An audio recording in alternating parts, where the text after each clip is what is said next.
Hello there. Just pulling up my notes here. Myles Allen, I really enjoyed your remarks. Thank you so much. So we have cameras here and here in case that you get lost in the abyss. And oh no, we're live now. Yeah, live streaming now. Arctic Frontiers. No worries.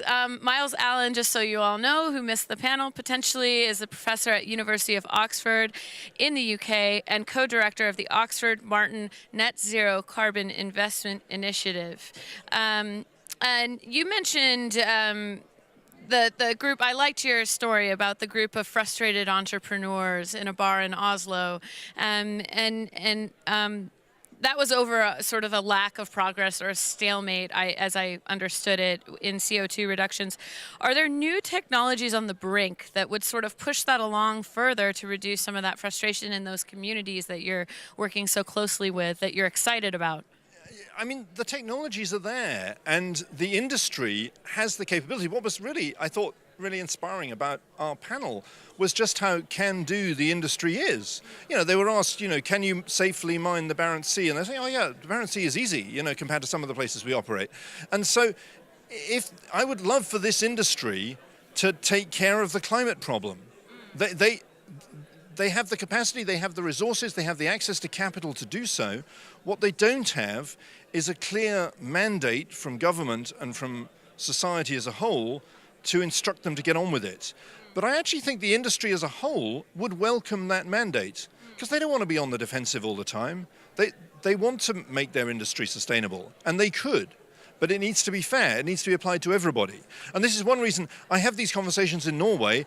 I don't have them anywhere else because nobody else even asks. So that's why it's a little unfair, because, in Norway, at least the question's being asked, how can we make our fossil fuel industry sustainable? Nobody else even bothers to ask that question. So there are ways of doing it, and I think Norway could really lead the world forward in this, and it wouldn't put Norway at a disadvantage. In fact, I firmly believe that in a world in which fossil fuels were required to take care of their own waste products, take care of their own CO2, Norway would actually have an even bigger advantage.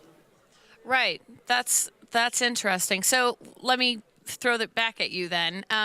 I'm from Alaska, from the U.S., and just to throw this in, because it's me and you talking, my experience and your experience, but in your field, I feel like you might have a thought on this. And there's often a debate where I come from about cost prohibitive, we could call it cleanup in this instance, ruling out the smaller companies and monopolizing it to the big ones that can afford all of these lengthy processes. What would you say to that?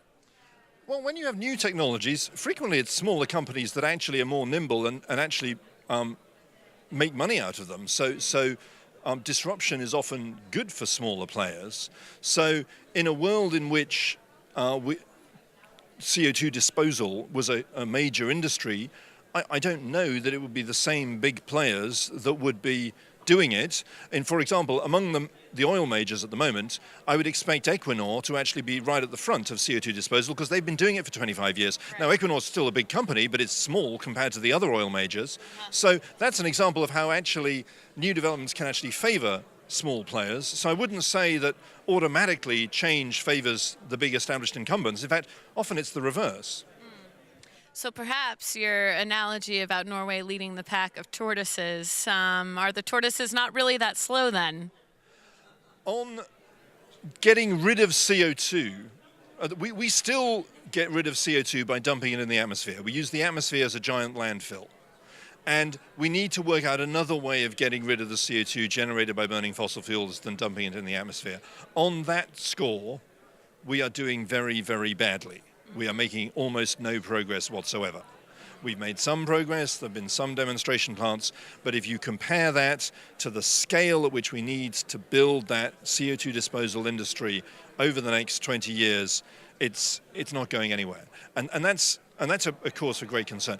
Interestingly, one of the few places over the past year and a half where there's actually been some positive news on getting rid of CO2 is the United States. Interesting that. Imagine that. Well, we will hope for more progress across the board. And I do believe we're out of time now, but thank you so much for your contributions to the panel. It was really fascinating, and do enjoy your time in Tromsø at Arctic Frontiers. Thank you very much. Thank you. Thank you.